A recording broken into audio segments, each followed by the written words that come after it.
사도 바울이 사랑하는 형제들아, 이런 하나님이 사랑하시는 형제들아, 오늘 15절도 또 13절 이게 두 군데 형제들아, 그러니까 초대교회에 그렇게 서로 간에 칭하는 그런 호칭으로 특별히 감사한다라고 이렇게 말하고 있습니다. 이 감사라는 것은 항상 은혜에 상응하는 것이죠. 은혜가 있으므로 감사한다. 근데 항상 감사한다. 이렇게 말하고 있습니다.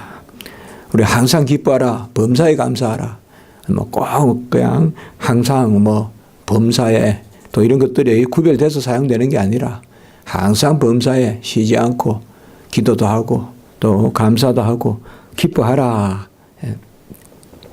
너희에 대하여 감사하는 것이 13절의 말씀에 보면 하나님이 너희를 택하고 또 성령이 거룩하게 하시고 그리고 진리를 믿음으로 구원을 받게 하신다. 이렇게 세 가지 조목으로 감사한다라고 이렇게 말하고 있습니다. 우리가 계속 보지만은 종말에 중요한 것은 성도의 성도됨이다. 어떤 성도의 값이나 성도의 어떤 공로나 그런 것보다는 하나님이 아들을 보내셔서 구원하시는 그 은혜가 종말에 더 귀하다. 아마 우리가 이 세상을 떠날 때나 또 언제든지 무엇보다 중요한 것은 우리의 신분 아니겠습니까? 누가 스스로 자기를 헤아려서 알겠습니까? 내가 죽을 때 내가 이 땅에 와서 잘 살았다. 그게 무슨 의미가 있습니까? 하나님이 나를 자녀 삼아 주셨다. 그 가운데 거했다. 내가 천국 시민으로 이 땅에서 구원을 받았다.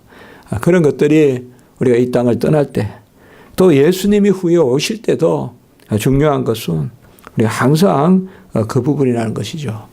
그렇기 때문에 오늘도 보면 기본적으로 그 은혜를 이야기하고 있습니다.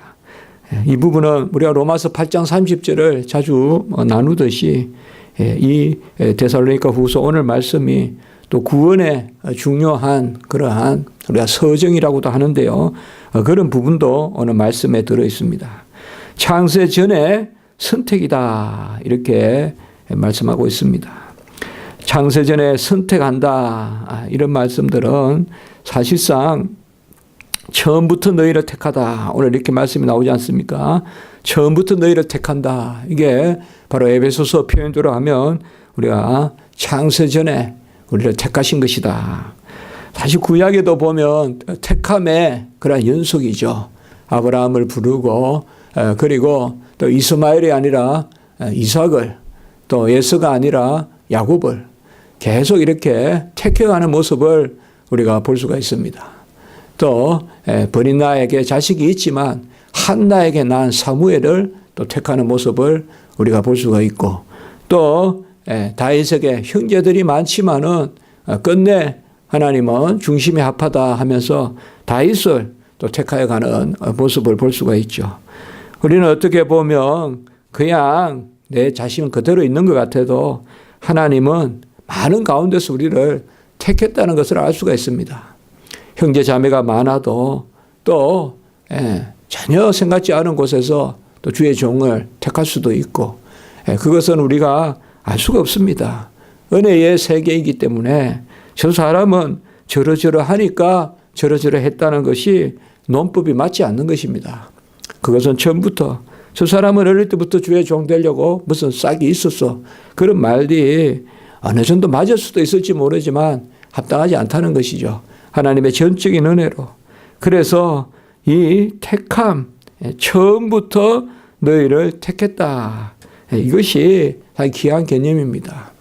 구약에서는 물론 구약에서도 영원전에 우리를 택하셨다는 개념이 있지만 구약에서는 좀 더 현실적인 현세에서의 당장의 부르심, 그래서 선민 또 혈족을 삼으심 이렇게 말씀이 되지만 이제 신약에서는 이게 이방인에게 열리고 이 땅에서 어떤 혈족이나 어떤 우리 사도 요한이 또 전했지만은 혈통으로나 육정으로 나는 것이 아니라 오직 하나님께로 난 자다. 오직 하나님께로 난 자다. 그래서 바로 데살로니가 후서 여기서도 지금 종말에 어떻게 할 것인가.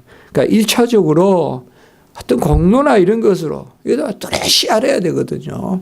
뚜렷이 알아야 됩니다. 교회 열심히 섬기고 뭐 열심히 뭐 신방 다니고 또 열심히 뭐 이렇게 하다가도 어느 날 그냥 이상한데 이단에 휩쓸려 가가지고 뭐 그렇게 성경을 많이 보는 듯하고 그렇게 하는 듯해도 그러니까 믿고 확신한 바에 정확히 거해야 되거든요.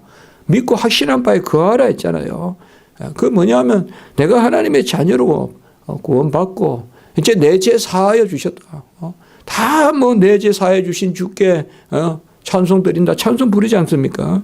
그러나 그것이 구체적인 일에 다가오면 다 거부되는 거예요. 부정되는 거예요. 그러니까 그런 것들이 특별히 말세의 종말에 종말은 가장 하나님이 본질적인 것으로 우리를 부르는데 가장 우리의 반응은 현실적이 되기 쉽다. 그러니까 눈앞에 보이는 것으로 우리가 오락가락하기 쉽다. 그래서 먼저 창세전의 선택으로 너희들에게 감사한다. 내가 뭐 당신들이 어때서 감사하는 것이 아니라 하나님이 당신들을 선택해 주셔서 하나님의 선택이라 그러면 모든 어떤 현상이나 공로 같은 게 좀 넘어서지 않습니까? 하나님의 무조건적 은혜를 베푸심으로 뭐 너희들이 어떻게 하든지 간에 하나님은 너희를 불러서 이곳에 두셨다. 그것을 내가 항상 감사한다. 그리고 성령의 거룩하게 하심으로 또 감사한다라고 이렇게 말하고 있습니다. 이 성령의 거룩하게 하심은 우리가 데살로니가 전서를 볼 때도 크게 두 가지가 나타나지 않았습니까? 본론에 성도의 거룩한 행실과 그리고 이제 말세에 되어질 일. 그러니까 특별히 이 종말의 때에 우리가 어떻게 살아야 될 건가. 그 부분에 대해서 또 이야기하고 있습니다. 우리가 데살로니가 전서 4장 3절에서는 하나님의 뜻은 이것이 너희의 거룩함이라. 그러니까 이제 뭐 말세다 하면서 삶을 흐트리고 이렇게 하지 말라는 거죠.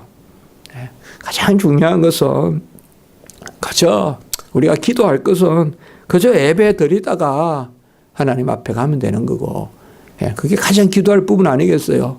가급적 병상에 누워서 그렇게 신음하다 가는 것보다 우리가 매일 이렇게 길 가다가 예배 드리다가 부름을 받음을 하늘에 가는 게 안 좋겠어요. 뭔가 뭘 해보겠다 이런 게 아니라 이게 평소에 계속 우리가 죽여야 됩니다. 평소에 계속 준비해야 되고요. 떠나야 됩니다. 떠나를 준비를 해야 됩니다. 계속 이 땅을 떠나를 준비해야 돼요. 계속. 그래서 성령의 거룩하게 하심이라는 영역이 바로 그런 부분입니다. 이것으로 인하여 감사한다. 우리가 거룩하게 하는 것이 아닙니다. 택하시는 분도 하나님이시고 거룩하게 하시는 분도 하나님이고 이 가운데 세 번째 진리를 믿음으로 구원을 받는다. 이것은 어떻게 보면 이 세 가지를 전체적으로 원리를 이야기하는 것을 볼 수가 있어요. 여러 가지 이야기하지 마라 이 말이에요. 말씀을 믿음으로 진리를 믿음으로 구원의 도 그 가운데 우리가 이 땅에서 하나님의 자녀로서 살아간다라고 이렇게 말하고 있습니다. 진리를 믿음으로 구원을 이룬다. 성경은 괜히 쓰는 것이 아니지 않습니까? 하나님의 말씀을 우리가 이 새벽에 보는 것은 진리를 믿는다는 것이 어느 때든 항상 부각되어야 된다는 것이죠. 그냥 믿는다라가 아니라 진리를 믿는다. 그냥 믿는 것을 기뻐하고 감사하는 것이 아니라 진리를 믿는 것을 감사한다. 이것은 뭐예요? 끊임없이 비진리가 있다는 거예요. 그리고 비진리가 뭐 길에 돌같이 툭툭 튀어나 있으면 우리가 뽑아내든지 하면 되는데 계속 어깨동무하듯이 친구같이 있다 이 말이에요.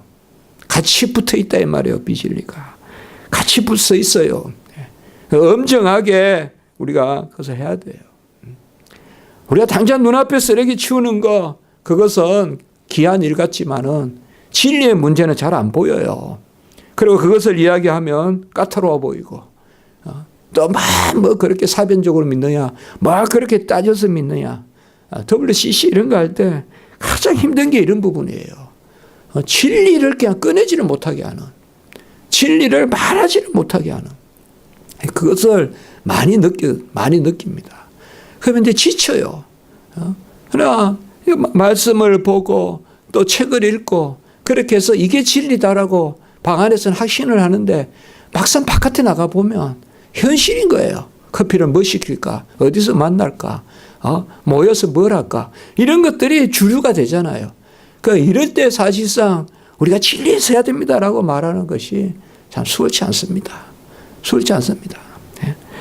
우리가 이 장안에 또 이 한국교회에 지금 무슨 단어를 올려야 되느냐? 진리라는 단어를 올려야 됩니다. 아마 많이 그렇게 이야기할 거예요. 문 목사만 진리냐? 우리도 다 진리다. 맞습니다. 그러니 진리를 문제에 올리자 이 말이에요. 진리에 껴있자 이 말이에요. 어쨌거나 더 가르쳐야 되고 더 알아야 되고. 왜 비진리에 힘을 못 쓰냐 이 말이에요. 그럼 그렇게 한번 물어볼게요. 왜 비진리에 힘을 못 쓰냐 이 말이에요. 왜 이단 사탄이 이 마귀 미혹과 불법이 깨갱깨갱거리면서 도망가야 되는데 왜 교회가 겁을 더 내냐 이 말이에요. 왜 신천지에 교회가 겁을 내냐 이 말이에요. 한번 생각을 해보셨어요? 왜 신천지에 그 교회가 큰 교회가 왜 신천지에 겁을 내냐고요. 그 신천지가 뭐라고? 저 뭐 하나님의 성령 그거 뭐라고? 왜 그 이단들에게 겁을 내냐 이 말이에요. 그 평소에 진리의 무장이 없기 때문에 그렇다 이 말이에요. 진리의 무장이 없기 때문에 손에 든 검이 없기 때문에 그렇다 이 말이에요. 진리를 믿음으로 구원에 이른다. 이 세 말씀이 우리가 데살로니가의 전서나 후서 이런 부분들이 다 이게 하나님의 연관된 말씀이기 때문에 귀하게 오늘 이 13절의 말씀이 구원의 전체적인 도를 우리에게 말해준다. 처음부터 택했다. 그리고 성령으로 거룩하게 한다. 그리고 진리를 믿는다. 이 세 가지만 다 교회에 새겨도 안 되겠습니까? 처음부터 택했다. 뭐 여러 가지 이야기하지 마라. 자꾸 내세우지 마라. 그냥 무조건 택했다. 혈통이나 육적으로나 사람의 뜻이 아니라 하나님께로 난 자들이다 우리가. 그래서 믿음 주시고 영접할 힘 주셔서 믿고 영접해서 하나님의 자녀가 되는 권세를 얻었다. 그리고 날마다 우리가 살아가는 것이 성령에 의지하여 산다. 성령의 역사로 산다. 육체로 말하면 나이가 들면 후패해서 어느 정도 상하면 이제 꾸부정거리고 또 길을 못 걸어서 두 발로 걷다가 할 수 없이 지팡이를 짚게 되고. 그러나 영으로 봤을 때는 뭐예요? 성령에 붙들지 하면 영적으로 우리가 흔들린다고요. 다 우리가 그때. 그래서 살아가면서 더 성령의 거룩하게 하심과 그리고 진리를 믿음으로.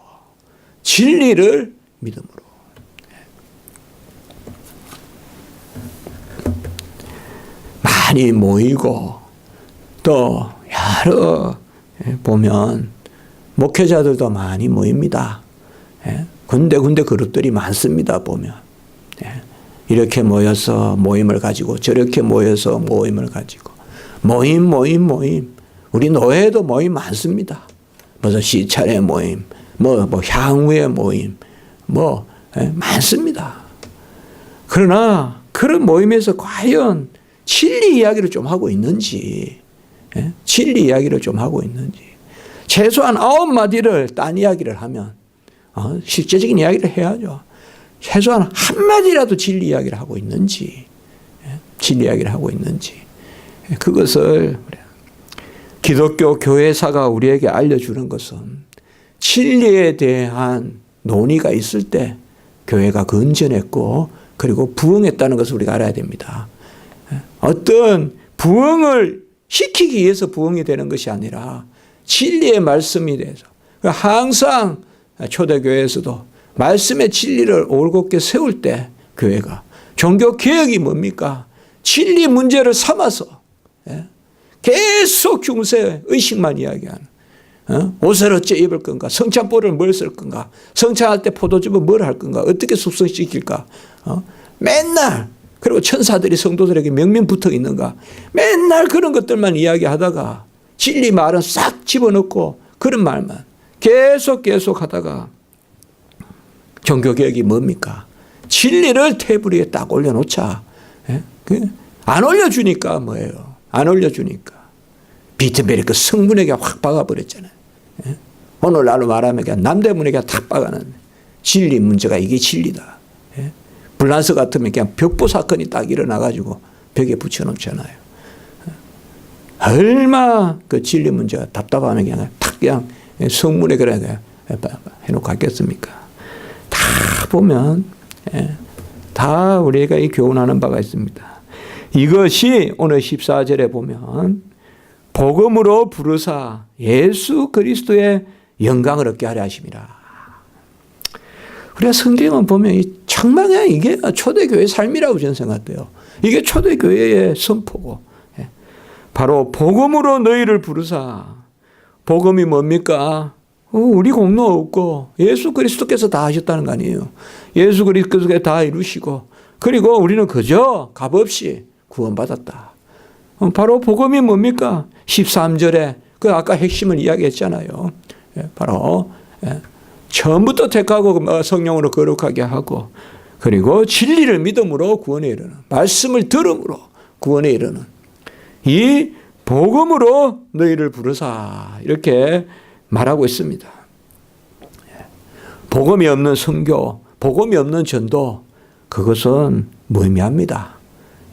오늘날 교회에서 여러 세상적인 방법으로 해보자 이런 것들이 있습니다. 알파 콜슨이 그리고 선교지에서도 복음을 유예해라. 모라토리움이라고 해서 아예 WCC 선교 정책이 복음을 나중에 이야기하라 이거예요. 이제는 복음을 스탑시키라는 거예요. 그게 WCC 선교 정책이에요. 모라토리움이라고 해요. 유예시키라 이거예요. 유예. 그래서 그리스도의 피복음을 먼저 전하지 말고 그쪽 문화와 결합될 수 있는 그쪽 종교와 결합될 수 있는 기독교의 것을 먼저 찾아서 그들하고 우리하고 유사한 것이 뭔지 그것을 먼저 이야기하고 그 가운데 친해지거든 서서히 복음 이야기를 해라. 지금 이런 것들이 많이 나오고 있어요. 문화하고 문화적으로 서로 합하는. 그러나 분명히 말하고 있습니다. 우리가 이 새벽에 많이 주의할 것이 아니라 복음으로 너희를 부르사. 복음이 없는 선교가 무슨 선교겠습니까? 복음이 없는 전도가 무슨 전도겠냔 말이에요. 그저 정서적으로 부르고 정서적으로 만나고 그러다가 교회 와도 복음도 하나 안 전하고 무슨 문 닫어 신앙고백에서 대소율의 문답도 하나 눈치 보고 못 가르치고 그러다가 어느 날 교회 떠나고 이건 계속 이렇게 되는 경우 많잖아요. 떠나든 말든 교회의 진리를 전해야 될 거 아니에요. 복음으로 복음하고 복음으로 숙성시켜야 될 거 아니냐. 왜 이런 말씀들이 이렇게 절실하게 느껴지는지 우리가 그것을 생각해 봐야 된다. 정말 종교개혁에 다시금 종교개혁이 일어나야 된다. 다시금 종교개혁이 일어난다. 이런 것들이 중요하지 않으니까 온갖 쓰레기 같은 것들이 무슨 목사라고 해서 나와가지고 무슨 정치한다고 돌아다니고 한기총인 인물이 다 썩어 빠져가지고 이단이나 받아들이고 제정신이냐며 하나님 가만 두시겠냔 말이에요.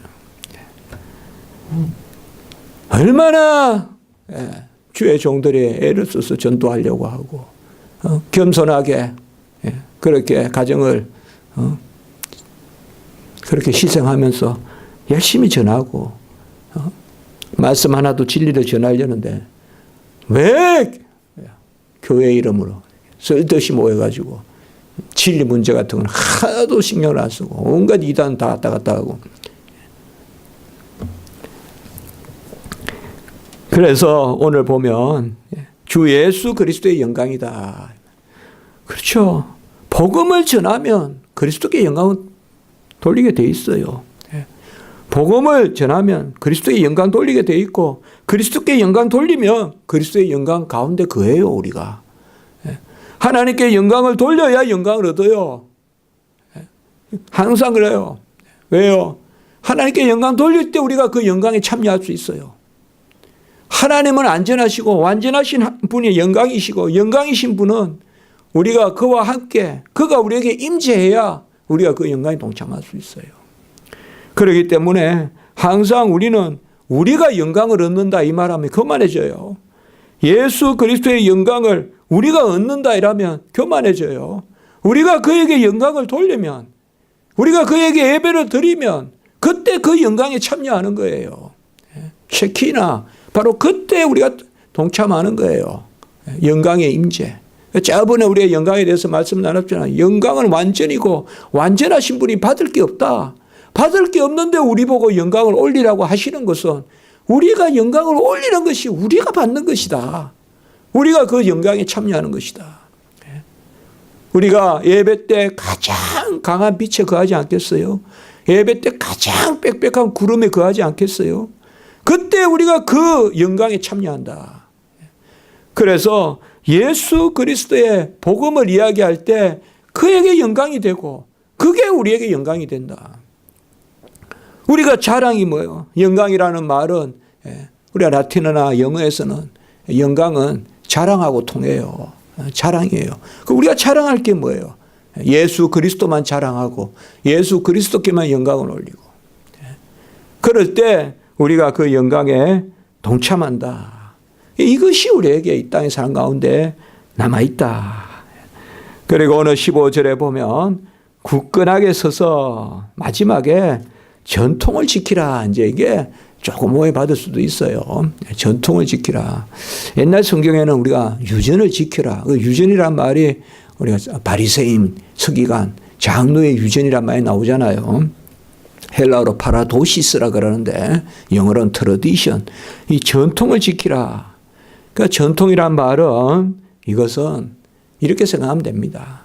사람의 전통이 아니라 말씀의 전통. 그러니까 말씀의 전통이란 말은 인간이 만들어낸 게 아니라 우리가 잘못된 것은 전부 다 인간이 만들어낸 거란 말이에요. 저 로마 캐톨릭이 얼마나 전통이 많습니까? 아예 전통을 그냥 인정하잖아요. 근위를. 로마 캐톨릭은 인정을 해요. 근위를. 성경과 함께. 그것이 아니라 우리의 전통이란 건 뭐야? 바로 교회의 질서, 그리고 하나님이 우리에게 네가 네게서 배운 것을 알며, 그겁니다. 이 전통이라는 말은요, 가장 중요한 말은 가르친다는 뜻입니다. 가르친다는 뜻. 가르친다는 뜻입니다. 우리가 요새 많이 또 우리 애쓰지 않습니까? 가르친다는 뜻입니다. 트라도에레라고 하면 가르친다, 전하다. 그렇게 됩니다. 그러니까 오늘 보면 가르침을 받은 전통이라 하잖아요. 그렇죠? 가르침을 받은 전통. 그러니까 뭐예요? 진리를 믿고 그것을 잘 전성하라 이 말입니다. 잘 전성하라 이 말입니다. 이 말씀이. 그래서 오늘 말씀을 통하여 우리가 기억할 것은 참 이 강단에서 우리가 다시 한번 경성해야 될 것은 진리의 말씀을 옳게 분별하여 불 끄를 곳이 없는 일꾼으로 하나님 앞에 서야 되는데, 그것을 특별히 말세의 상황에서 이 데살로니가 전서 후서에서 전하고 있다. 다시 한번 말씀을 드리지만 말세에는 무슨 직장을 얻자니 어느 지역에 가서 사니 그게 중요한 것이 아니라, 말세는 무슨 내 공로 쌓는 게 중요한 것이 아니라, 말세에는 오히려 내가 택함 받았다는 거, 그리고 성령이 나를 이끌어 가신다는 거, 그리고 진리로 구원받는다는 거. 오늘 계속 그런 말씀이잖아요. 이런 말씀이 우리를 가장 정화시켜 주잖아요. 이 말씀이 얼마나 전부 다 그거 아닙니까? 이런 말씀에 살면 되거든요, 우리가. 평소에 이런 말씀에 살면 이단 가라 해도 안 가거든요. 평소에 이런 말씀에 살면 되거든요. 골치 아프게 주의 안 해도 이 말씀 그냥 붙들고 살면 되잖아요. 그리고 뭐예요? 바로 복음으로 부른다. 예수 그리스도의 영광을 얻게 한다. 그리고 가르침에 그 계승을 해라. 이런 말씀들, 이런 것들이 귀하지 않습니까? 우리 교회도 이러한 은혜가 있기를 기원합니다. 기도드리겠습니다. 거룩하고 자비로우신 하나님 아버지, 마지막 때에 어떻게 해야 될 것인지 아버지여 처음부터 택하고 또 성령으로 거룩하게 하고 또 진리로 구원을 얻고 또 복음으로 부르고 또 예수 그리스도의 영광을 얻고 그리고 가르침의 그 전통이다라고 오늘 귀한 말씀들 주셔서 감사합니다. 우리 교회도 이것을 새기게 하시고 한국 교회도 이것을 새길 수 있도록 인도해 주시옵소서. 사람들이 어떻게 모이고 사람들이 어떻게 흩어지고 이런 현상적인 것도 중요하지만 진리의 복음의 말씀이 아버지여 이 땅에 온전히 역사해서 그 가운데 구원받은 백성의 수가 더하고 그리하여 교회도 부흥되고 이 땅이 다시 기경되고 온갖 아버지여 이 우리나라가 정말 기독교인이 3분의 1이니 4분의 1이 있다 하는데 너무 아버지여 피폐해가고 있습니다. 너무 가정이 깨지고 온갖 어려운 일들이 많이 일어나고 있습니다.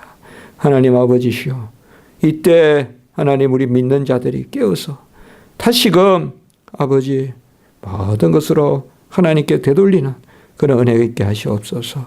오늘 하나님 예배 가운데 저희들 붙들어 주시고 주일학교와 우리 모든 순서와 우리 성도님들 오가는 발걸음 위에 은혜 위에 은혜를 더하여 주시옵소서.